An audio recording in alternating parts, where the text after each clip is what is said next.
From choir to debate to theater, SDPB shines a spotlight on South Dakota's talented students through SDHSAA All-State Fine Arts programming. Good, useful, and full of wonder. SDPB.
Every day, SDPB connects South Dakotans with stories that inform, inspire, and bring us together.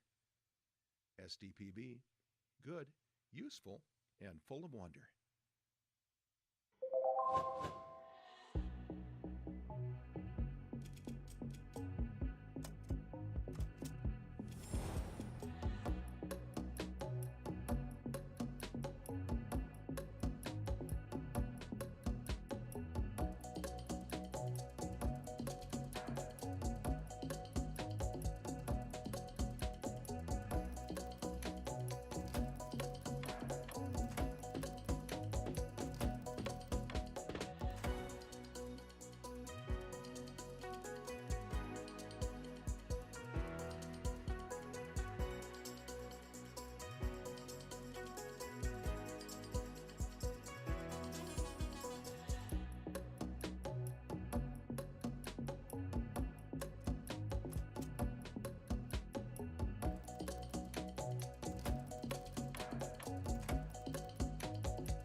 SDPB is your home for fact-based journalism, connecting South Dakotans with news they can trust and stories that matter. Good, useful, and full of wonder. SDPB.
From children's programs to in-depth documentaries, SDPB sparks curiosity and lifelong learning in every South Dakotan. SDPB. Good, useful, and full of wonder.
Okay, let's going to call the Senate Ag and Natural Resources meeting to order.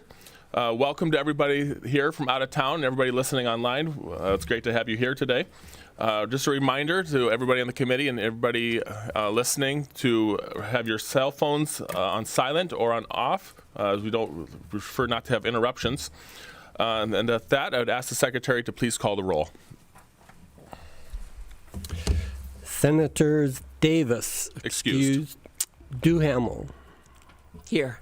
Marty. Here. Voigt. Here. Whip. Here. Jensen. Excused, at but he'll this be coming. point. Pischke. Here. Mr. Chair, we have a quorum. Thank you, Mr. Secretary. We do have a quorum. At this time, I would ask for a motion to approve the minutes of our previous meeting. So moved. Motion from Senator Duhamel. Second from Senator Voigt. Comments on the motion. All those in favor signify by saying aye. Aye. All those opposed, minutes are so approved.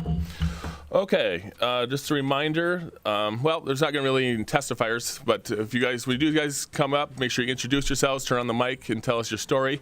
I don't think we have any pages here today, it looks like. I'm not sure if they weren't assigned, so we won't have that to introduce.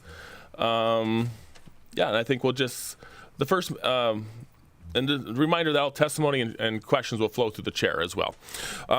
First order of business before we get to the presentation is that Senator Duhamel had a letter that she wanted to discuss. If we would like to sign on to a letter to be sent to the GF&P Commission in regards to fishing guides. Senator Duhamel, would you like to have the floor? Thank you, Mr. Chairman.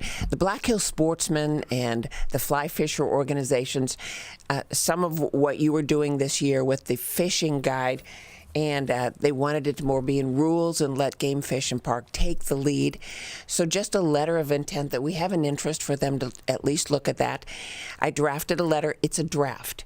I can change anything, but I wondered if there was support, if you might sign it, and then we would get that letter from members of our committee to let them know we had an interest in them thinking about rules for fishing guide licenses. And I guess it's a problem more in the northeast part of this state than anywhere else. But I drafted the letter, sent it to everyone electronically. We have 2 copies here. Unfortunately, I don't have more copies at the moment. I was looking through. But I can change anything, or if you like it the way it is, we can just sign it now. Any further comments on the letter or anything anybody would like to say? You guys had Senator Marty or Senator Voigt, have you had a chance to read the letter? I know it was sent to your guys' email. No? Okay. Here's another copy. Okay. Copy, and here's a copy. You can pass that down to them.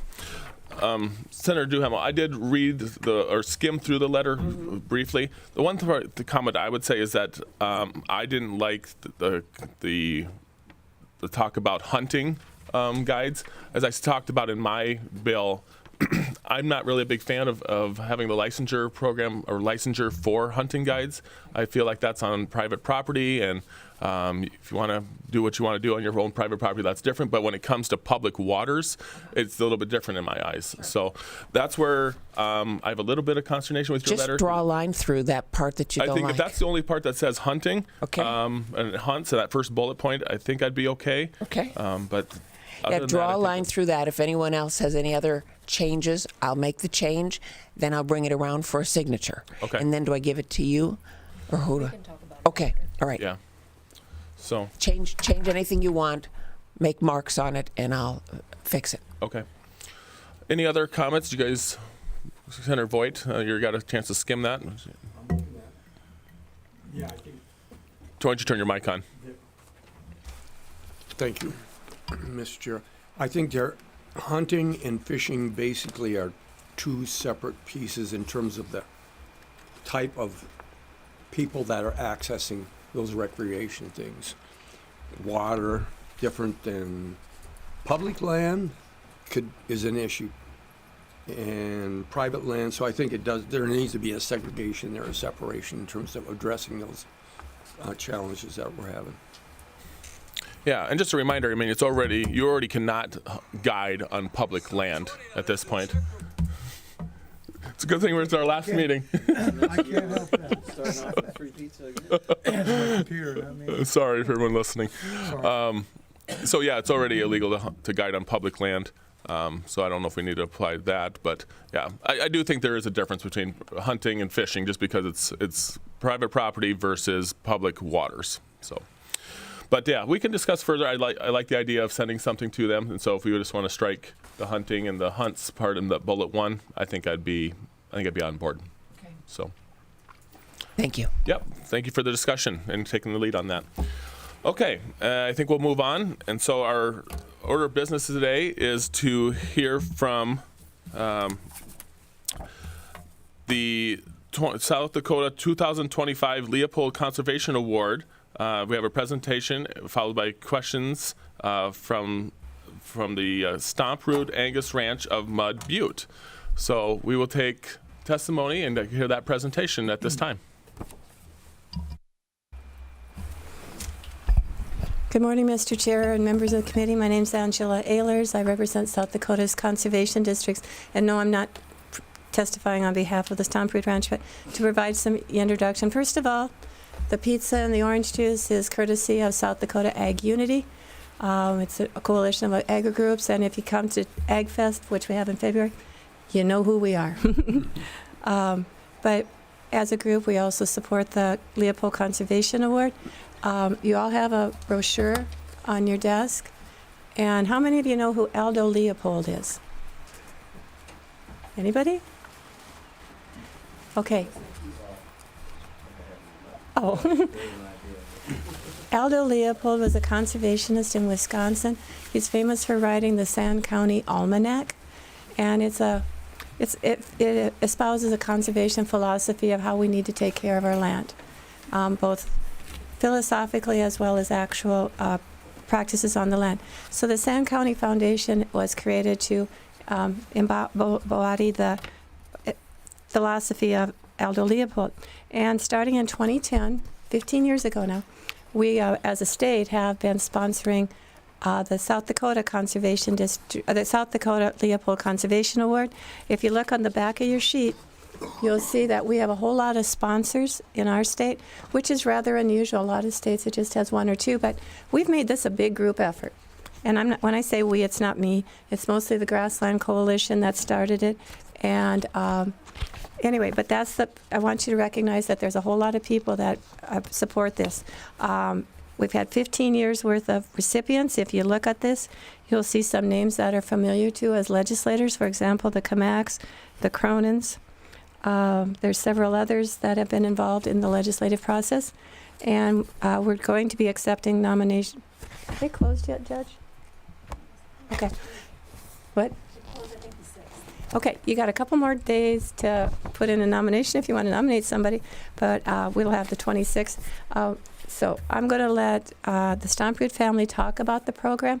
For when they receive the award, they do receive. They give a tour of their place, which was really cool. It was held in August, and we were in Mud Butte. How many of you know where Mud Butte is besides Senator Marty? Well, it's in the middle of nowhere, sort of, but it's in western South Dakota. I came out to the tour, and I brought along plenty of sunscreen because it was August. They got 3 inches of rain the weekend before, and I would have traded every bit of that sunscreen for mosquito spray. There was them. Anyway, but it was a great tour. They also receive a nice glass trophy, and then they receive a $10,000 cash award. So with that, I think we'll let Mr. Stomproot and his son Jay talk, and then we'll play the video, and then if you want to ask them any questions, you may, okay? Sounds good. Thank you so much. We'll steal this chair. It's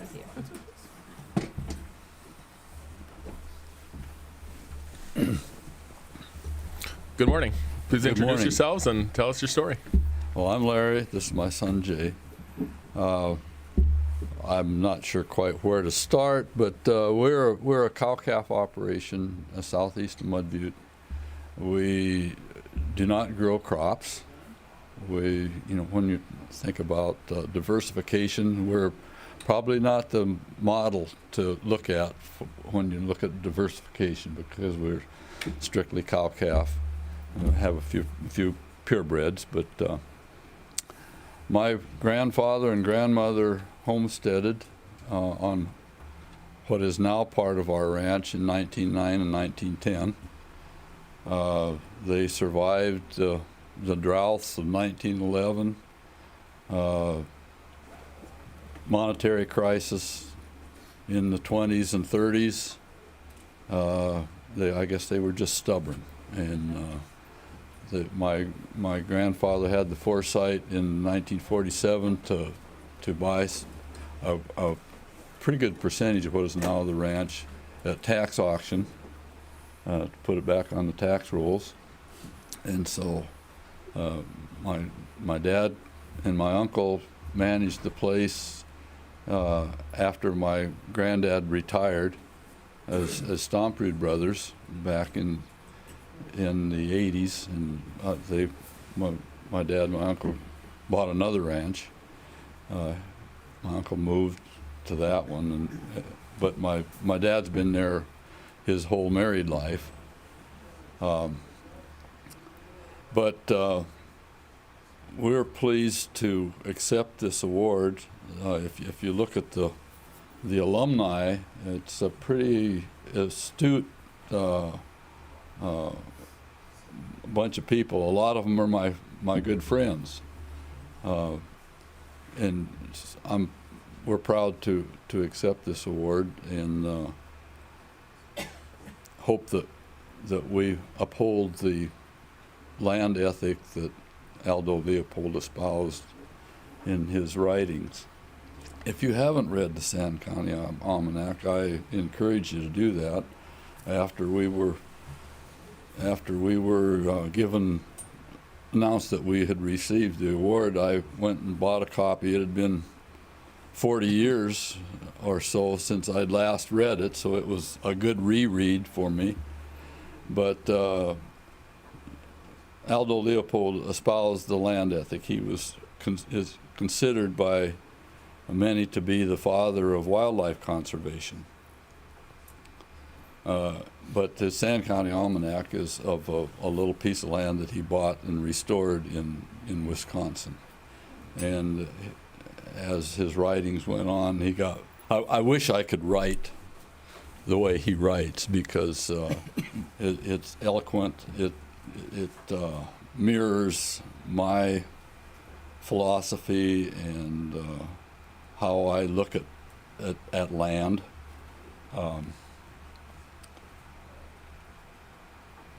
We run about 200 to 300 cows, depending on the year, cow-calf pairs. And the ranch has evolved over the years. When I was a boy, we had, I think, about 6 pastures. Now we've subdivided that into about 30 different pastures. What allowed us to do that was in 1905, my neighbor and I, because of water difficulties, relying on runoff water in western South Dakota is kind of a crapshoot some years, and the shallow water wells were beginning to kill some of my calves. So I looked for an alternative, and in 2005, I'm sorry, well, really going back. Yeah. In 2005, my neighbor and I drilled a deep well, and that well, along with the pipeline and tanks, allowed us to subdivide that into smaller areas so we could effectively manage the grazing. And we've used, most recently we've used electrical fencing to do that, and we're still learning. We're not done yet, but I think my father and my granddad both espoused the land ethic that Leopold writes about, and I hope that I can pass that. And it seems to me like it's sinking in. But we're just here for a brief period of time on this land, and it's our duty to take as good a care of it as we can, and we're learning all the time. The technology, the equipment is so much different than it was in 1909 that and I expect that it will continue to be different. We're not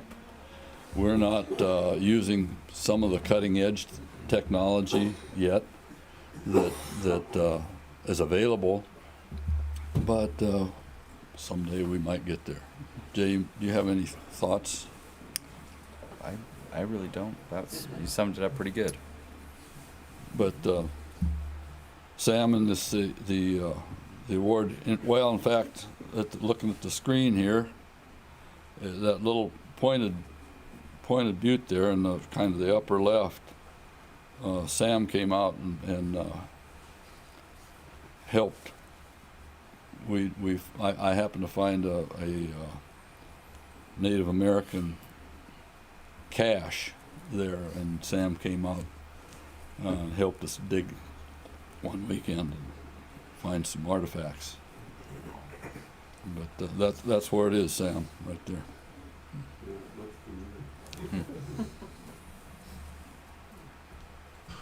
Okay. Any further, Angela?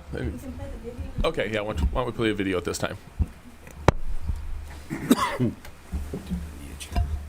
Should be just it over here, right here.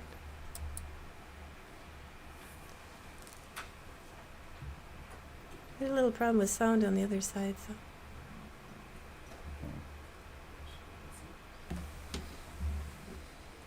Can't hear anything, can you? It's up there. Yeah. Check the sound on the computer. That, I think, was the problem the last time, too.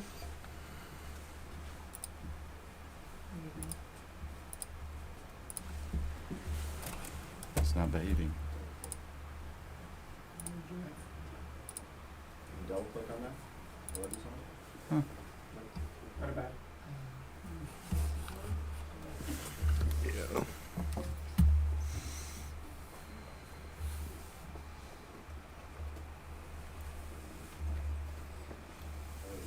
It might be a little loud.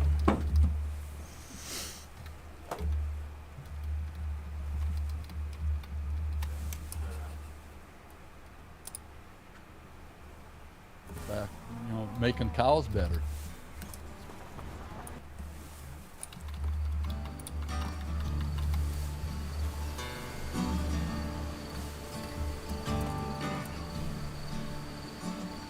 My goal is not to ever let a cow have a bad day. Which do I like more? Do I like the ranch more? Or do I like the cows more? That'd be a tough one for me to answer. Because I like the genetics. I like the fact, making cows better.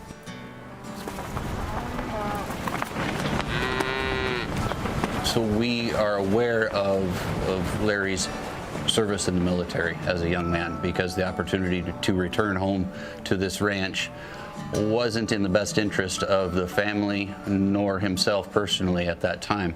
And so he went and pursued a career in service to his country. And then when the opportunity did present itself to come back to the ranch, that service continued. I can see the heart of a servant in the man. That brought me back to the ranch in 1995 after I retired. The easiest I can say it is that the ranch is part of me. He wants to take good care of the ground and do things right, and he'll never stop. I can't think of a practice that he's implemented that I've said, like, that's wrong. It's more like, why are we doing it this way? And he'll say, this is why. I don't consider myself an innovator, but I consider myself more of an early adopter of practice. I'll let somebody else make the mistakes and I'll learn from their mistakes.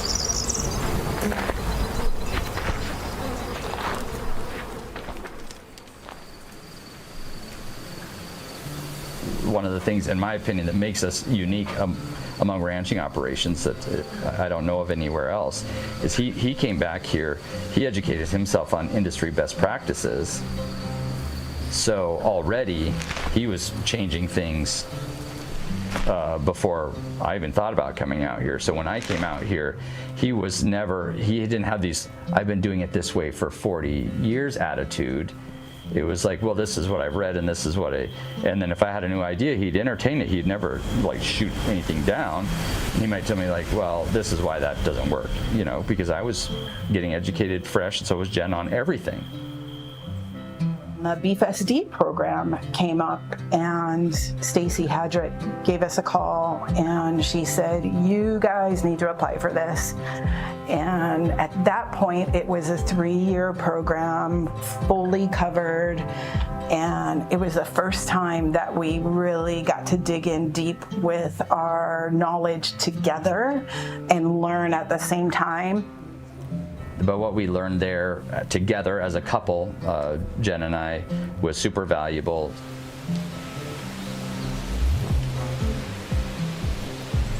So this ranch is well over 100 years old now in the family.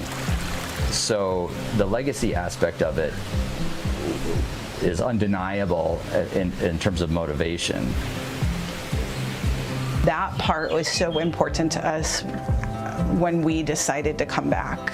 And so making sure that the land is cared for, that we are good stewards of what God has put into our hands.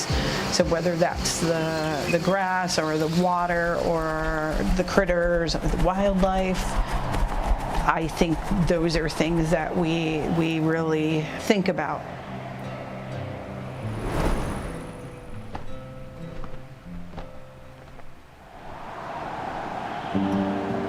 How do we take care of the grass so 10 years from now we still have grass that's better? It's always better. So one thing that he's really good at is finding out what programs are available that help us meet conservation goals, because conservation is expensive. I think I can attribute Rod Baumberger for one, Dave Schmidt for another, and Dave Steffen for getting me involved in helping set up the Grassland Coalition. We had 2 or 3 meetings in Pierre where we discussed that organization and how to go about it. And then I served briefly on the first board of directors of the Grassland Coalition. They are able to think about their operation and how they're managing it as a system, you know, whether it's moving their calving date or changing their marketing strategy. You know, they really understand and practice the 3 pillars of sustainability. So economically, they actually know what their break even is on their animals. And Stomp-Roots have not only kind of economically made their operation viable, but also environmentally, they're not done learning about ranching, how to, you know, improve the profitability of their operation, and, you know, most importantly, how to make sure that it's still there for Jay and Jen's kids and their kids and, you know, everyone after that. The Leopold Award honors Aldo Leopold. Both my granddad and my dad embodied what Leopold wrote about. So it's quite an honor for me to receive this award.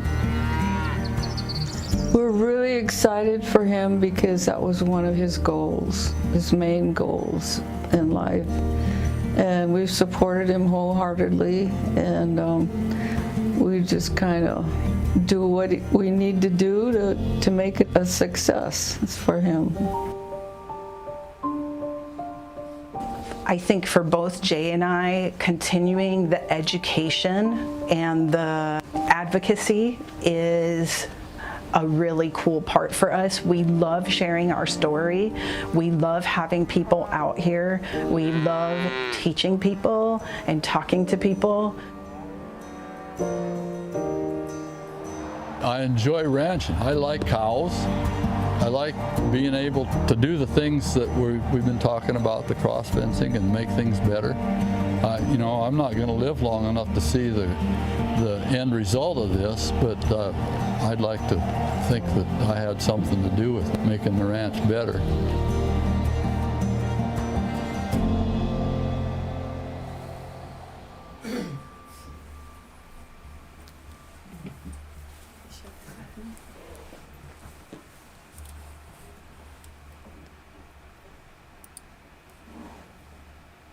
There, now you're not distracted by this. What? We would keep playing YouTube videos. All right, very good. Thank you for that presentation. If there's nothing else, I think we can move to questions. Is there any questions of the committee? Yeah, Senator Jensen. Yeah, earlier on you mentioned you talked about shallow wells, a problem with shallow wells. Can you explain a little bit more about that? I'm kind of curious, just curiosity, I guess. We sit in the Sulphur Creek drainage. That might give you a hint. The shallow water wells there are high in total dissolved solids, and especially high in sulfur. I was beginning to have mortality losses from polioencephalomyelitis caused by the sulfur. It ties up certain things. I don't know the physiology. I got a D in that when I was in college, but it's not good, and so we needed to do something different. I'm really interested in what Helene's proposal is to pipe Missouri River water west. There's several pipelines going that direction already, but there's nothing within 50 or 60 miles of us. When we started having those problems, I explored a number of different avenues. I was too far away from and it was tapped out, the water system that goes over into Ziebach County, the water system, the Butte-Meade water system, they were taking no more. I looked at, there was at one time there was a big well that blew out down by Fruitdale. I thought maybe we could somehow or another tap into that and pipe that east. And I was looking at drilling a well in my very far west northeast corner of our place that had what they call the Fox Sands at the formation. And the water in that formation was pretty good. Not sure whether we would be able to get water there, but I went to the NRCS and checked with them, and the technician at the time encouraged me to explore this deep well, and that's been a real game changer. Further questions? Senator Marty. I'd like to have Larry explain. I know about deep wells and Larry, but maybe you all don't. And explain to him how deep you have to go in that region out there. We went to 3,700 feet. We're really fortunate that we drilled it when we did. That well probably cost us well over $1 million now if we had to drill it now. Further questions? One of the things that I want to say before we go any further here is that video made it sound like the ranch is all about Larry, and it's not. It's Jay and Jen. Jay grew up a Army brat. Jen grew up on the beaches of Oahu, and so the ranching was new to them, but I was fortunate that they made the decision that they would like to come and join me back in 2007, and it's made things, it gave me energy, and it's been a delight to have them and my grandkids there. Hopefully someday they'll continue that, but at one time I thought probably the Stomprood Ranch would end with me, but fortunately that's not the case. Senator Duhamel, do you have a question? Yeah, you talked about water for western South Dakota. I don't think much of South Dakota understands how dry it is out west and how desperately we need water. And, I learned as a reporter back in the 80s, we never complain about moisture, not any little bit, because we don't ever get enough of it. We're just in and out of drought all the time. But can you tell us about how you've managed? I mean, you look forever and see nothing, and they don't realize it takes that much ground to run a good operation. Having the well allowed us to subdivide our pastures so we could better manage the grass. I think things have changed over the years. When I was a boy, even in drought years, it seemed like our dams had water. But I go back and look at the drought of 2002, the drought of 2007, the drought of 2012, 2017, 2021.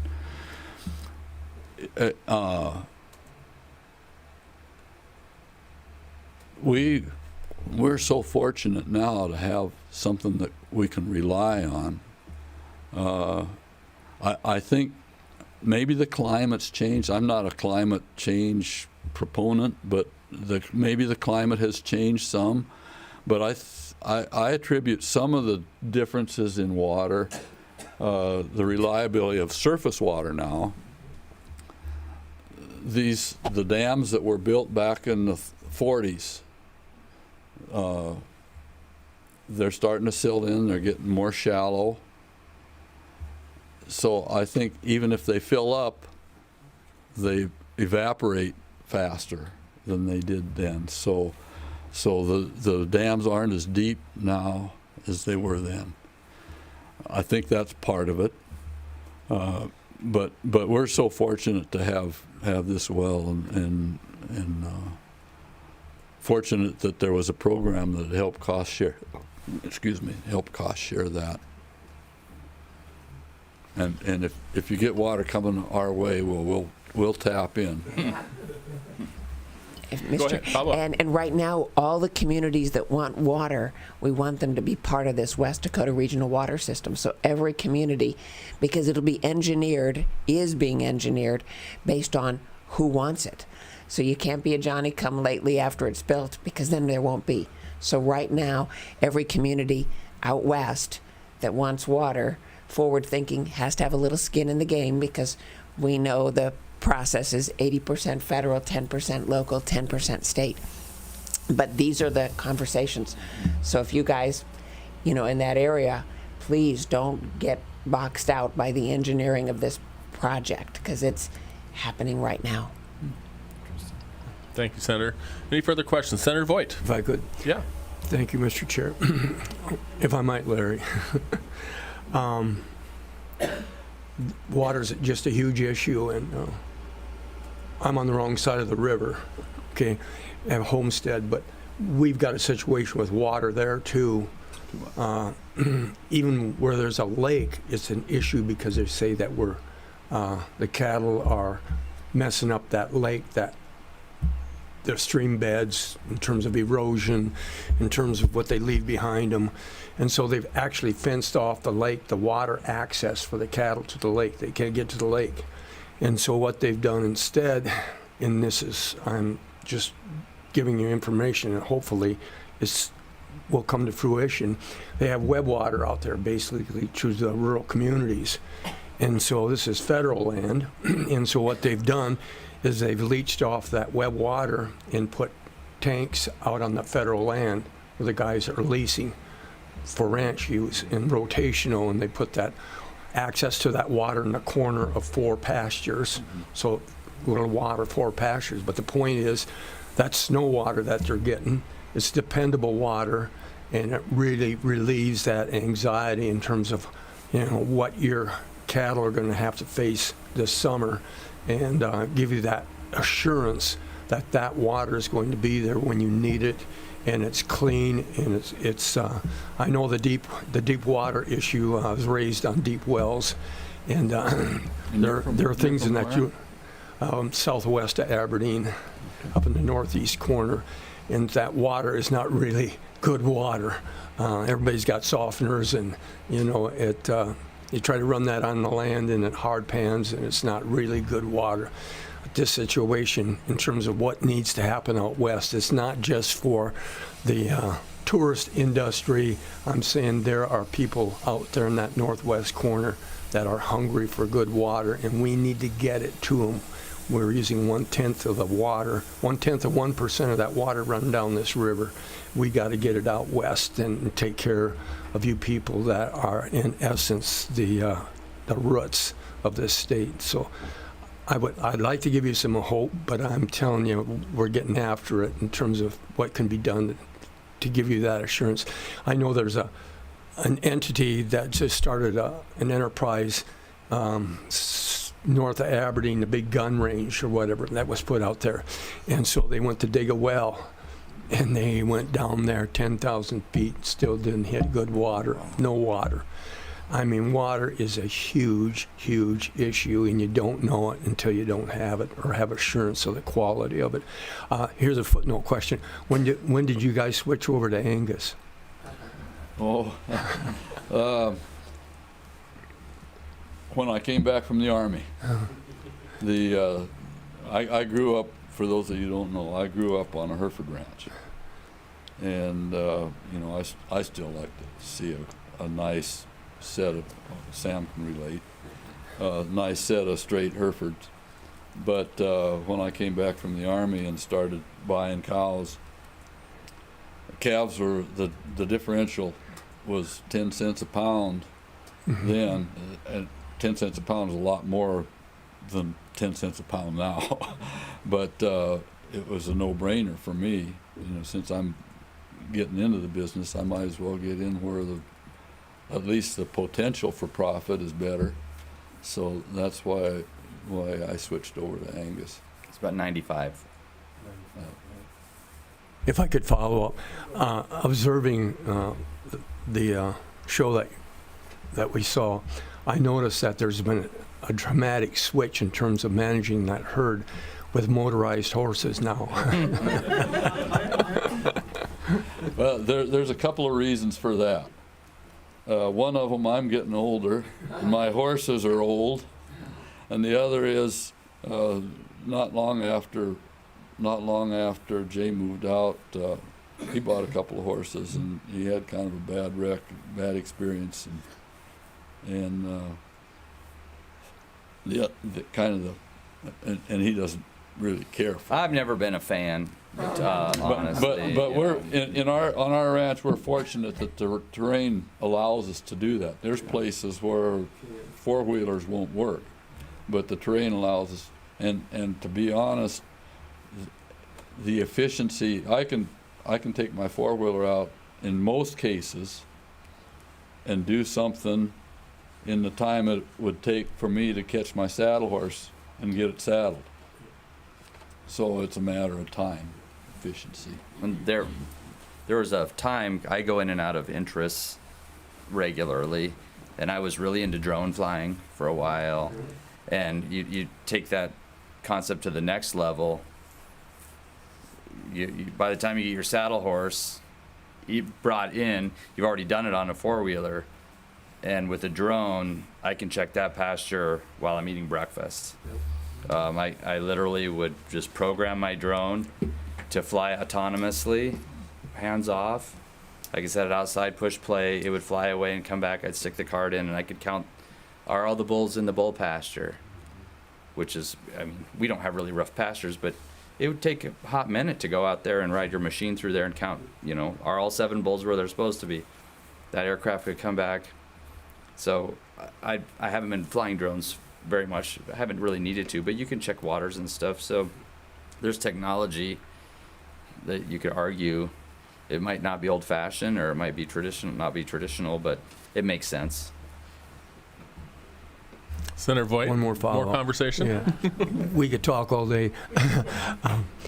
There's a challenge that ranchers are having in terms of an entity called the brand board. and losing cattle. Have you just mentioned, you know, the stuff with drones, you can check those cows repeatedly and frequently. Have you had occurrences or seen a change in losing cattle recently, say in the last 5 years? We're at the end of the line. We are in the middle of nowhere. Most people think we're in the middle of nowhere. And so if you come to our place, you're either lost or looking for me. But we've never had any theft issues. We've had some disappearances that we couldn't account for, but more often than not, I think it's probably they found some place to die that we couldn't see them. And maybe the bones will show up in a couple of years and we run onto them. But personally, we don't have a problem with theft. we don't have a county road touching a fence. Yeah. So I mean, our driveway's 3 miles deep, or our ground doesn't start for a mile in from our mailbox. So we enjoy a certain level of just security there that's built in. It's really nice, actually. Till you have to plow out through 3 feet of snow. Yeah. It's been a long time since we've had to do that. Any further comments or questions, Senator Marty? Thank you, Mr. Chair. With this new water business, has it allowed you to increase your cattle herd with these smaller pastures? Maybe some. The potential is certainly there. We had to downsize during this last drought, and so we're still building back from there. We were at one time at about 300 head. We're right about just short of 250 now. We're pretty much a closed herd. We don't generally go out and buy cattle. We raise our own. We've done some kind of unique things to mitigate that. There's been, I think I've had 4 different cooperators where I've shipped cattle east of the river, where they've had some rain and some forage, and cooperated on share basis with different cooperators. So number one, we don't have to sell down. Number two, we've invested quite a bit in our genetics over the years, and so when we do need to restock, we still have that herd back there, if there's any of them left, that we can bring home, and we've done that a couple of different times too. But I think the big benefit that we've seen so far isn't necessarily the stocking rate as it is the quality of the range that will allow us to do that down the road. Any further comments or questions? Senator Marty. I'd just like a comment about Larry Stomprud. We went to high school together, and I just want to, I guess, have it on the record that we played football and track together a number of years ago, and Larry was a hurdler, and I don't recall what other events you were in, but yeah. You could always beat me in the 440. Yeah, we spent all 4 years at his place. And then one thing they forgot to mention, they have a pretty nice museum at their place. If you'd want to explain a little. Go ahead, Jay. The museum. I'm currently acquiring the museum for my personal use, but my grandparents' house is not lived in. I did use it for several years. I had a rather massive reptile collection that I don't have anymore. But I'm currently moving the contents of the museum there, and I'll be sort of recurating that collection so it still exists in a little bit different format, but it'll be in their house. But yes, there is a lot of very interesting and neat tools and artifacts and fossils and stuff. My grandpa was a collector of many things. Well, very good. If there's nothing else, I just wanted like to thank you guys for being here today. Thank you for presenting your story and telling us about your story. And then also thank you for your dedication to conservation to the state of South Dakota. It's much appreciated. So, yeah. And so that pretty much concludes our agenda for the year. If there's nothing else, I would probably, yep. After we adjourn here, we'll get a picture for everybody. So don't go running off. But yeah, I would entertain a motion to adjourn our last meeting. Motion from Senator Voigt and a second from Senator Whiff. All those in favor signify by saying aye. Aye. All those opposed, we are adjourned. For Amber Alerts, public safety announcements, and EAS messages, SDPB keeps public servants and citizens informed. Good, useful, and full of wonder. SDPB.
SDPB brings you closer to your government. With gavel-to-gavel coverage of the South Dakota legislature and in-depth reporting from Pierre. Good, useful, and full of wonder. SDPB.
From early learners to lifelong students, SDPB inspires curiosity through trusted educational programs and resources for every stage of life. Good, useful, and full of wonder. SDPB.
When South Dakotans need reliable information, SDPB is there providing updates and coverage that keep our communities safe and connected. Good, useful, and full of wonder. SDPB.